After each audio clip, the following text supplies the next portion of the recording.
관절염으로부터 여러분을 지켜드리겠습니다. 관절 주장군. 네. 안녕하십니까. 연세한강병원 척추신경외과 백승환입니다. 오늘은 척추관 협착증에 대해서 쉽게 알아보는 시간 갖도록 하겠습니다. 제 옆에는 수술방 간호사 신수경 간호사분 오셨습니다. 안녕하십니까. 예. 혹시 척추관 협착증은 디스크 탈출과 어떻게 다른지 정의 같은 게 궁금합니다.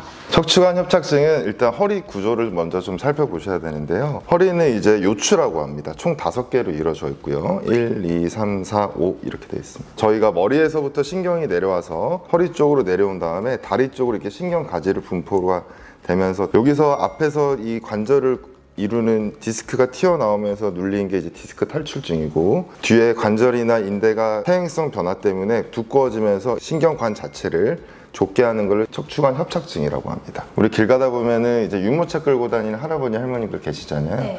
그런 분들이 대부분 이 척추관 자체가 좁아져 있기 때문에 아까도 보셨지만 허리를 조금 이게 굽히게 되면요, 여기 이제 관 자체가 좀 넓어집니다. 네. 그게 편하시기 때문에 그 자세로 계속 다니시는 경우가 많습니다. 아, 그럼 자세에 따라 통증의 정도가 달라질 수가 있겠네요.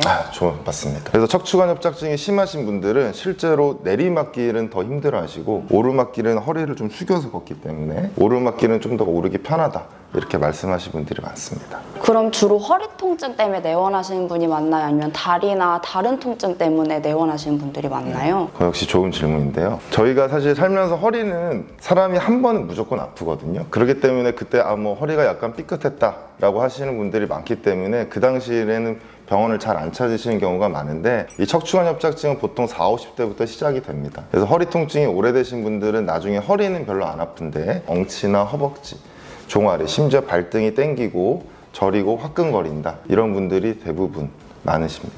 그럼 퇴행성이라고 하면은 계속 안 좋아지는 건가요? 우리 계속 쓰다 보면 굳은 살 베기는 거랑 똑같은 겁니다. 허리에서 이제 가장 하중을 많이 받는 부분이기 때문에 얘가 계속 하중을 받고 굳은 살이 생기게 되면은 좁아지고 그런 경우가 많습니다.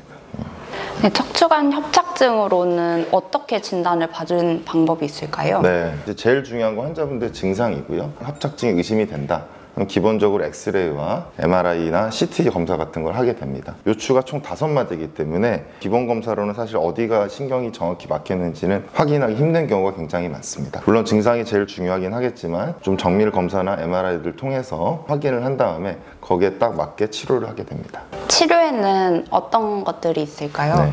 크게 봤을 때 비수술적 요법이 있고요, 수술적 치료, 크게 2개 나눌 수 있습니다. 비수술적 요법은 아시겠지만 기본적으로 약물 치료랑 물리 치료, 주사 치료, 이런 것들이 있을 수 있겠고요. 특별히 칼을 대지 않고도 꼬리뼈 쪽으로 이런 식으로 접근을 해서 경피적 경막의 신경성형술, 좀 어려운 얘기긴 한데 이쪽이 좁아져 있는 데를 일시적으로 풍선으로 넓혀주고 신경이 통하는 길을 확보하는 그런 방법도 있고요. 혹은 이 옆쪽으로 들어가서 고주파로 이제 디스크를 지져주고 수축을 시켜주면서 공간을 확보하는 방법도 있습니다. 아, 그럼 비수술적 치료를 받으면 네. 효과가 오래 가나요, 원장님? 환자분마다 좀 다르죠.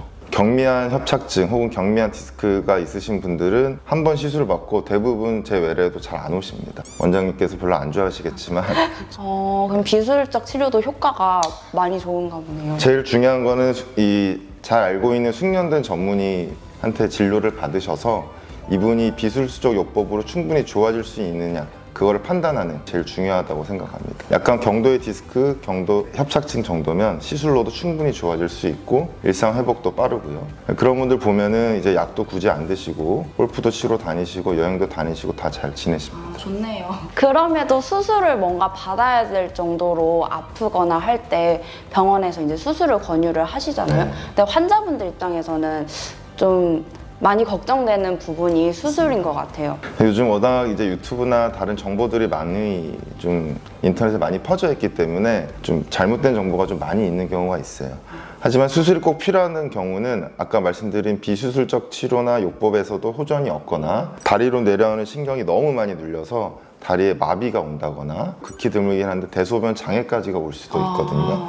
그런 분들은 꼭 수술적 치료가 필요합니다. 예전처럼 어떻게 보면 이렇게 크게 째고 이렇게 수술하진 않고요. 많이 째봤자 2, 3cm 정도, 현미경 혹은 내시경을 통해서 충분히 제거가 가능한 경우가 많고, 그런 수술하신 분들은 보통 2박 3일 안에 퇴원이 다 가능하시기 때문에 너무 많이 걱정하실 필요는 없습니다. 허리 전체에 막 수술 자국이 있는 줄 알았어요. 그런 거 보면은. 이제 내시경이나 현미경이 개발되기 전에는 이렇게 크게 째고 했습니다. 그러다 보니까 주변에 근육이나 인대 손상이 워낙 많고 한 번 수술하고 나면 그 4번, 5번 수술했다 치면은 이 마디는 괜찮은데 다른 부위까지 이제 나중에 도미노처럼 안 좋아지는 경우가 많았거든요. 근데 수술법이 워낙 발달되게 되면서 주변에 있는 정상적인 조직이나 근육, 인대 이런 데 손상 없이 조금만 째고 하기 때문에 다음 날부터 걷기도 하고요. 그냥 바로 일상생활로 복귀가 굉장히 빠른 편입니다, 요즘에.